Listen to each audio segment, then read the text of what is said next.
نہ میں وہابی نہ میں بابی، میں ہوں مسلم علمی کتابی، نہ میں وہابی نہ میں بابی، میں ہوں مسلم علمی کتابی۔ جی علی بھائی، اگلا سوال ہے کہ پورے عرب میں سے امام علیہ السلام کا ساتھ کیوں نہیں کسی نے دیا؟ آخر امام علیہ السلام اکیلے کیوں ہو گئے؟ دیکھیں یہ میں تو کل بھی ڈسکس کر چکا ہوں،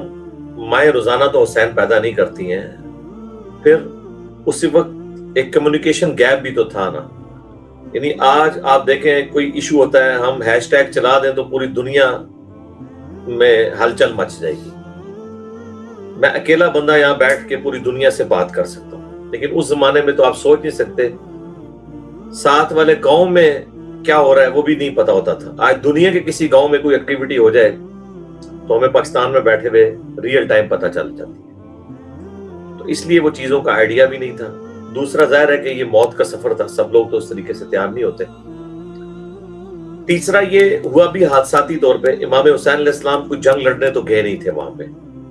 ورنہ اپنے بیوی بچوں کو تو ساتھ نہ لے کے جاتے۔ بیسیکلی وہ کوفہ شفٹ ہو رہے تھے وہاں سے ایک پولیٹیکل سٹرگل کو لانچ کرنے کے لیے، لیکن وہاں تک پہنچنے سے پہلے ہی ان کے اوپر جنگ مسلط کر دی گئی۔ وہ تو بیسیکلی وہاں پہ ہجرت کر کے شفٹ ہو رہے تھے کہ چونکہ حضرت علی کے چاہنے والے کوفہ میں موجود تھے، 5 سال مولا علی وہاں پہ خلیفہ راشد کے طور پہ رہے، تو شیعان علی کا گڑھ تھا کوفہ، اور ویسے بھی اسلامک ورلڈ میں وہ اس وقت سب سے امپورٹنٹ جگہ تھی، کیونکہ کوفہ شہر جو ہے وہ اس کو حضرت عمر نے فوجی چھاونی کے طور پہ بنایا تھا تاکہ مدینہ شریف میں تو رہ کے رومن امپائر کا مقابلہ نہیں کیا جا سکتا تھا۔ پرشین امپائر تو پوری مسلمانوں کے پاس آ گئی تھی، رومن امپائر کی کچھ باقیات تھیں جو جزیہ دیتے تھے، لیکن ان سے خطرہ رہتا تھا کہ مسلمان حکومت پہ وہ حملہ نہ کر دیں، اور ان کو سب سے پہلے عراق ہی پڑتا تھا، تو اس لیے حضرت عمر کا یہ ویژن تھا، انہوں نے کوفے میں فوجی چھاونی قائم کر دی تھی۔ حضرت علی بھی پھر کوفے شفٹ ہو گئے تھے، مدینہ شریف چھوڑ گئے تھے، ظاہر ہے مدینہ شریف میں ایک خلیفہ مظلومن شہید ہو گیا تھا، پھر مجبوراً حضرت علی کو اس لیے بھی نکلنا پڑا کہ دوبارہ کوئی ایپیسوڈ اس طرح کا نہ ہو، ورنہ یہ دوسری شہادت مولا علی کی بھی مسجد نبوی میں ہو رہی ہوتی، مسلمانوں کے لیے کتنی تکلیف دہ چیز ہوتی۔ پہلے 2 خلفاء تو یہاں شہید ہو چکے، سیدنا عمر اور سیدنا عثمان رضی اللہ عنہما علیہم السلام، اور پھر چونکہ حضرت عائشہ اور طلحہ اور زبیر بھی جو ہے وہ نکل پڑے تھے، بصرہ سے روانہ ہوئے اور کوفہ میں جا کے انہوں نے اہل کوفہ کے خلاف جنگ کرنے کا ارادہ وہ رکھتے تھے کہ چونکہ یہاں سے حضرت عثمان کے مخالفین شروع ہوئے، لیکن یہ تو حقیقت ہے کہ کوفے کا جو گورنر تھا ولید بن عقبہ، جو حضرت عثمان کا بھائی تھا، اس نے شراب پی کے نماز پڑھائی تھی، صحیح مسلم میں آتا ہے تفصیل کے ساتھ، بخاری میں بھی حضرت عثمان کے چیپٹر موجود ہیں، تو بعد میں کوڑے لگوائے گئے اسے۔ تو مسلمانوں کے دل میں نفرت تھی حضرت عثمان کے گورنروں کے لیے، اور حضرت عثمان کی گورنمنٹ اسی دن کمزور ہوگی جب انہوں نے ولید بن عقبہ کو کوفہ کے لوگوں نے خود معزول کر کے نکال دیا وہاں سے، اور ابو موسیٰ اشعری کو وہاں پہ گورنر نامزد کر دیا۔ اب ظاہر خلیفہ وقت کے لیے تو یہ بڑی عجیب چیز تھی کہ ان کی اجازت کے بغیر اس طرح کا کام ہو گیا، لیکن ریونج ہی اتنا تھا، تو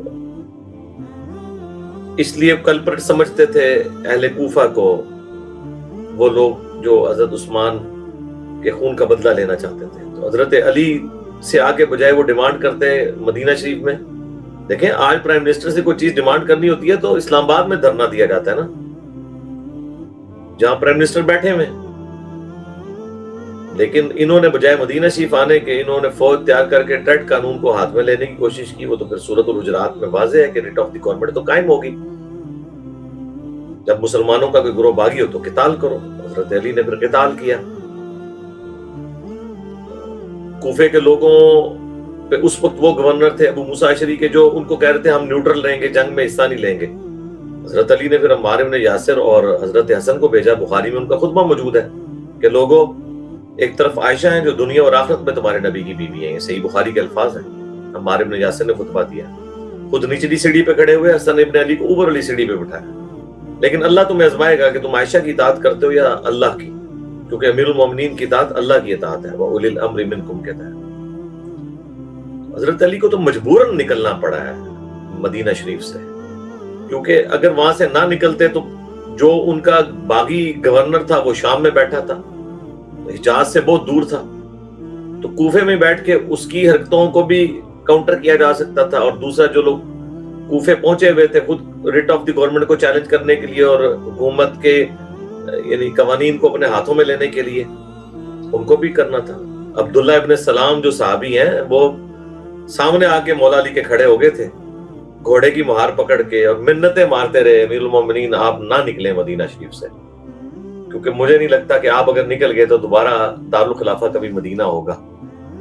لوگ یہ روایت تو بیان کرتے ہیں لیکن یہ نہیں دیکھتے کہ آپ نے حضرت علی کو مدینے میں رہنے نہیں دیا، مجبور کیا ہے، آپ نے علی کو مجبور کیا نکلنے پہ، اور اس کے بعد ان کے بیٹے حسین ابن علی کو مجبور کیا کہ حج کے دنوں میں زبردستی بیعت لینے کی کوشش کی، تو مدینہ سے مکہ اور پھر مکہ سے کوفے کی طرف روانہ ہوئے۔ تو تصویر کا ایک رخ تو بتایا جاتا ہے، دوسری مجبوریاں نہیں بتائی جاتی ہیں۔ بہرحال مولا علی کے وہاں شفٹ ہونے کی وجہ سے یہ ہو گیا کہ پھر دنیا میں مسلمانوں کے علم کے اعتبار سے دو مرکز بن گئے، ایک مدینہ اور دوسرا کوفہ۔ یہ ساری کی ساری جو بہاریں آپ کو کوفہ میں اتنے بڑے بڑے اسکالرز نظر آتے ہیں، صحابہ میں بھی عبداللہ ابن مسعود، عمار ابن یاسر اور باقی لوگ، اور ان کے شاگرد آگے سے تابعین، تبع تابعین، اور بعد میں امام حنیفہ رحمہ اللہ اور باقی لوگ، یہ سب کی سب بہاریں مولا علی کی وہاں جانے سے ہوئی۔ تو یہ سارے کا سارا سیناریو تھا جی۔ نیکسٹ۔